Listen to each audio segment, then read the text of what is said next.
Ya estamos de vuelta en este jueves a las 8:45 y abrimos nuestro segundo segmento de entrevistas con más o menos una pregunta, un debate o una polémica. ¿Debe continuar la CICIG en Guatemala, sí o no? Y para ello nos acompañan en esta mesa Estuardo Ralón, abogado constitucionalista, y Helen Mack, activista de derechos humanos. A ver, la pregunta así de simple, ¿sí o no? ¿CICIG debe seguir aquí en Guatemala? ¿Estuardo? Yo he manifestado la opinión de que creo que no debe de continuar. El punto de vista que yo tengo es que a mi criterio no ha dado los resultados que se esperaban en los 6 años que ha tenido. Es decir, si uno se va a las situaciones fácticas de los resultados, creo que son escasos. Creo que lejos de los resultados han habido algunos señalamientos delicados. Por ejemplo, la libre emisión del pensamiento, por ejemplo, en algún momento, en una época de un fiscal específico posterior al caso Rosenberg, se hizo señalamientos contra algunos columnistas de opinión y se vio, digamos, en cierta medida amenazada la independencia judicial. Por ejemplo, en este sentido, un magistrado presidente de la Corte de Constitucionalidad también sintió que se estaba eventualmente poniendo en riesgo. O sea que creo que los resultados son escasos y que lejos de cumplir con esos resultados se han visto situaciones muy particulares que atentan contra un Estado de Derecho. Y el otro punto es un punto conceptual. Digamos, el ser humano como tal debe ser el sujeto del fin del ordenamiento jurídico, y eso hace que cualquier concepción que se tenga de autoridad debe tener límites en su actuar, y esos límites deben ir acompañados en que si se sobrepasan esos límites se deben de rendir cuentas y estar sujeto a la ley.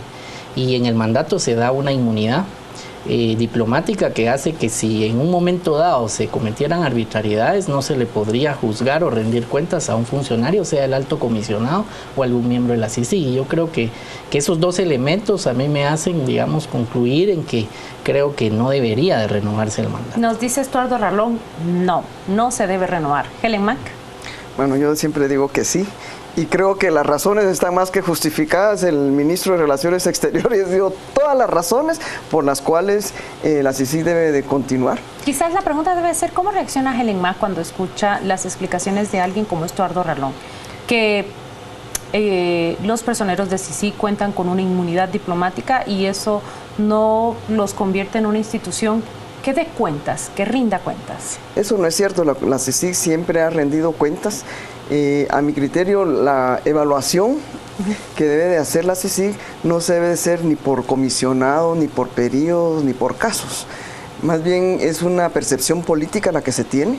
La idea de la CICIG, que primero aparece con los escuadrones de la muerte, los famosos SEACs eran los escuadrones de la muerte en la época de Portillo.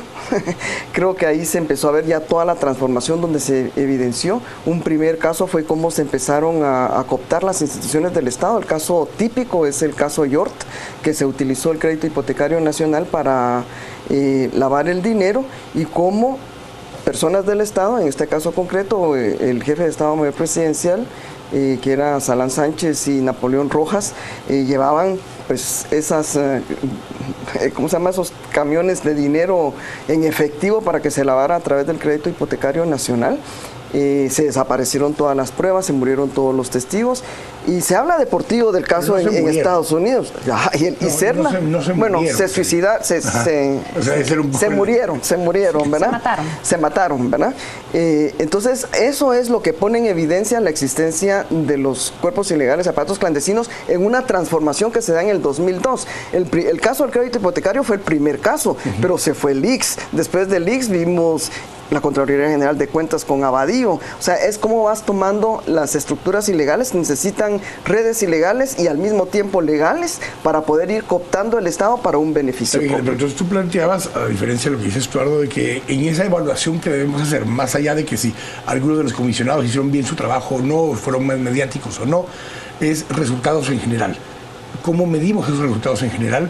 Comparando lo que Estuardo lo que argumenta es que no hay resultados que avalen el que tenga que continuar.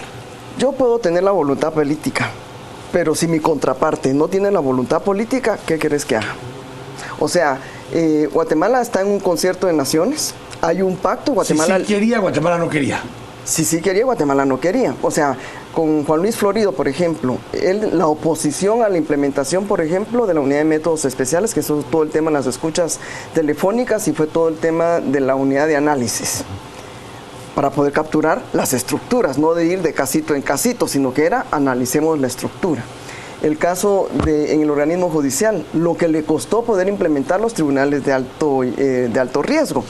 Pasó una corte y no la quiso implementar, hasta la nueva corte se implementó los tribunales de alto riesgo, ¿verdad? Yo tengo curiosidad, perdón. No, perdón, a lo que voy es que si tú querés pero no quieren, el caso concreto ahorita, sí, están las pruebas, por ejemplo, de la denuncia de Claudia Escobar, y el Ministerio Público cierra y resulta que ahora los patos le tiran a las escopetas, ¿verdad? Entonces son los criminales los que dicen, yo soy inocente, usted es la culpable, y la inocente se tiene que ir fuera del país. ¿Y qué era lo que estaba diciendo ahorita el canciller?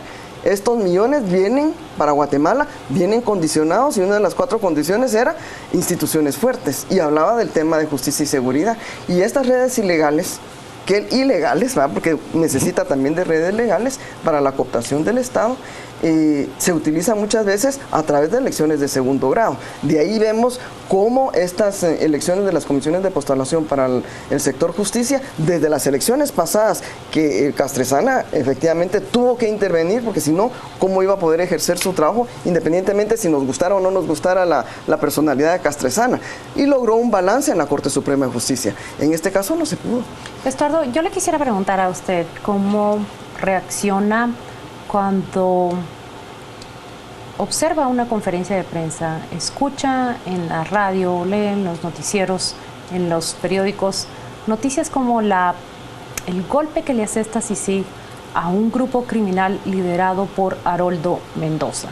Se leen testimonios de que tenía un ejército a su servicio y nos enteramos de un grupo de víctimas, campesinos, empresarios, terratenientes, que fueron víctimas del despojo de tierras por una estructura que operaba no solo con personas fuera de ella, sino que también tenía quien cubriera impunidad. Cuando usted ve resultados como esto, ¿piensa si sí, no debe seguir? Yo creo que, como he argumentado, creo que los resultados son escasos. De hecho, digamos, difiero el punto de vista de que hay que evaluarlo como un conjunto porque han habido diferentes momentos del mandato. Es decir, el resultado que usted me indica tiene una fecha específica a cargo de un comisionado específico. Noviembre de 2014. Y digamos, no es lo mismo la gestión que hizo el comisionado Castresana al comisionado Dalanese al comisionado actual. Y eso lo que denota es que hay un defecto en que, digamos, depende de la persona que ejerce el cargo y no de las leyes o el marco jurídico de ese mandato. Eso quiere decir que si tenemos un mal comisionado, se puede hacer un abuso del mandato, y si tenemos un buen comisionado, se puede ser prudente con el mandato. Yo lo que creo, digamos, lo que reacciono es de que yo creo que en Guatemala debe haber certeza de castigo para cualquiera que cometa un delito. Pero todos los que participen en esa administración de justicia deben estar sujetos a la ley, porque precisamente porque no la hay, han existido amenazas de autoridades nacionales y ahora podemos decir internacionales que no se les puede juzgar. Y eso no está bien, porque como guatemaltecos debiéramos no estar sujetos a discrecionalidad o arbitrariedad, sino que aquel que infrinja la ley, que tenga castigo, sea de un órgano internacional. Pero solo quiero tocar un mensaje. Ajá. Solo quiero tocar del tema. Dice la estructura liderada por Haroldo Mendoza, un juicio que se encamina ahora en los tribunales, es un resultado escaso. Independiente del resultado que ha tenido, en el último cuatrimestre se pone en evidencia, por ejemplo, conversaciones entre miembros del comité ejecutivo del partido que sugieren accionar y coaccionar a una magistrada. No tiene un resultado todavía definitivo, pero ¿le parece un resultado escaso? Yo creo que vuelvo a señalar de que el último comisionado pareciera que está haciendo un ejercicio más prudente de un mandato, y quizás más preciso al espíritu del mandato, que no fue lo mismo en el caso de Castresana y de Dalanese. Y tal vez hablando de resultados y hablando de riesgos, yo no sé cómo reaccionaría usted, por ejemplo, o cómo reaccionó cuando se vieron las declaraciones de un colaborador eficaz que se retracta de su declaración diciendo que había sido presionado por la CICIG o el Ministerio Público para mentir en un proceso. O sea, eso es peligroso. No sé cómo reaccionaría usted. Digamos, yo he visto cómo se defiende la libertad de expresión, pero si la CICIG viniera y empezara a cuestionar a aquellos periodistas que opinan en contra de su mandato, ¿cómo reaccionaríamos? Eso ya ocurrió en Guatemala. Y bueno, ya ocurrió antes de los 6 años que lleva la CICIG acá. Ese es un poco el dilema. El argumento es, la CICIG no ha hecho la función que debía haber hecho. Pero tampoco lo hemos hecho nosotros en los que serían 85 años anteriores de independencia guatemalteca. No hemos generado la institucionalidad, y es más, se ha generado la institucionalidad muchas veces para poder procesar a quienes no están de acuerdo con quienes ostentan el poder, sea político o sea económico. La diferencia ahora es que en todo caso, aparentemente, según tu argumento, lo está haciendo alguien más. No lo está haciendo quien lo hacía antes. Yo creo que no, yo creo que ahí se mezclan los temas. A mi criterio, en Guatemala faltan muchísimas capacidades que fortalecer. Y cualquier asistencia técnica o apoyo que venga de la comunidad internacional debe ser bienvenida si se enmarca también en que esté sujeta a la ley. Tal vez el punto que yo no comparto de una continuidad es de que ese apoyo o esa ayuda sea a través de un ente que si comete una arbitrariedad o una ilegalidad no lo podemos juzgar. Cuando yo hablo de rendir cuentas no hablo de rendir un informe, sino hablo de que eventualmente si alguien comete un hecho ilícito debiera de que poder... Que sea en cuentadantes. Que sea... Y que sea sancionado y que penalmente sea perseguido. El tema de la inmunidad es en un sentido mucho más amplio. Bueno, lástima que ya no está el ministro de Relaciones Exteriores, pero el tema de inmunidad es como el derecho ante juicio que tienen los jueces, porque si no todo el mundo los estarían enjuiciando. Pues a eso es a lo que se refiere el tema de las inmunidades. No es que no vaya a rendir cuentas, no es que no se le pueda procesar. El derecho ante juicio que tiene cualquier fiscal, cualquier juez, es las inmunidades que le conceden a los que están trabajando. ¿Los tienen los investigadores y los miembros de CICIG? Pues tiene todo el cuerpo de aparato de fiscales y el comisionado esa protección diplomática, y no es lo mismo, porque en un antejuicio a un funcionario hay una manera de llegar y condenarlo y ponerlo en prisión, mientras que si se tiene este mecanismo de protección y hubiera un quebrantamiento de la ley que sea delito, simplemente no va a poder equilibrar la balanza, dice usted. Nos tenemos que ir, pero hay una pregunta que me queda por lo que has planteado y por lo que quedó acá, es que estás diciendo no es que no se pueda aceptar apoyo de este tipo, es que tiene que estar en condiciones diferentes. ¿No es eso parte de lo que en todo caso se debiera estar discutiendo en este momento ante la comisión que lo está discutiendo y decir, ok, sí necesitamos un respaldo, tal vez no se llama así, pero que tenga sus tal vez no tiene este formato, que tenga estos órganos en los cuales puedan ser... ¿Es esto lo que necesitaríamos? Yo creo que sí necesitamos evaluar cualquier capacidad, llámese CICIG de algunos otros órganos sujetos a la ley, y que esa configuración de cualquier mandato que se dé esté sujeto a rendir cuentas ante la ley, que si se comete Pero yo creo que también las instituciones del Estado también están obligadas a una rendición de cuentas. Totalmente. Porque también los donantes, como las instancias multilaterales, han dado cualquier cantidad de dinero para el fortalecimiento y la modernización de la justicia. La pregunta es... los resultados no están ahí. ¿Dónde están los resultados? Entonces, es la misma pregunta que le están haciendo a la CICIG, la pregunta que también le tenemos que hacer. Gracias, Helen. Gracias, Estuardo. Tenemos que ir ahora a los comentarios en las redes sociales, que hay bastantes, porque hay mucha opinión al respecto de esto. Juan Carlos. Gracias, Quique. Vámonos a las redes de inmediato. Douglas López nos dice, el que siga en su mandato quiere decir que nosotros no somos capaces de aplicar nuestro sistema.